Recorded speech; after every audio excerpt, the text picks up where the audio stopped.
বৃষ্টির ভিডিওটা খুব রিসেন্টই হঠাৎ করেই একদিন দেখি যে বেশ খাওয়া-দাওয়া হয়ে গেছে। তারপরে হঠাৎ করে একদম এক্সপেক্টেড ছিল না যে সেদিন বৃষ্টিটা নামবে। বেশ অনেকদিন ধরেই হচ্ছিল, আকাশে বেশ মেঘ করছে কিন্তু বৃষ্টি আর কিছুতেই হচ্ছে না। বা সেদিন সেরকমও কিছু মেঘ ছিল না। মানে এর আগে বহুদিন দেখেছি বেশ ভালো মেঘ করেছে কিন্তু বৃষ্টির কোনো দেখা নেই। বাট সেই দিন মেঘ না চাইতেই জল যাকে বলে, খুব একটা আকাশে মেঘ করুক কি না করুক বৃষ্টি কিন্তু নেমে গেছিলো। আর সুন্দর করে হাওয়া বইছিল তার সাথে। মানে এতটা গরমে এরকম একটা বৃষ্টির দিন পাওয়া গেলে কার না ভালো লাগে। ওয়েদারটা ভীষণ ঠান্ডা, ঠান্ডা হয়ে গেছিলো। খুব বেশি বৃষ্টি হয়নি, সামান্যই হয়েছিল কিন্তু ওয়েদারটা কিন্তু বেশ ভালো হয়ে গেছিলো। আর এরকম একটু বৃষ্টি হলেই আমার মনটা যেন এমনিই খুব ভালো হয়ে যায়।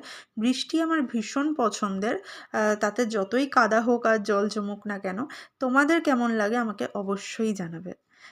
আমার খুব পছন্দের। তোমাদেরটাও আমি জানতে চাই।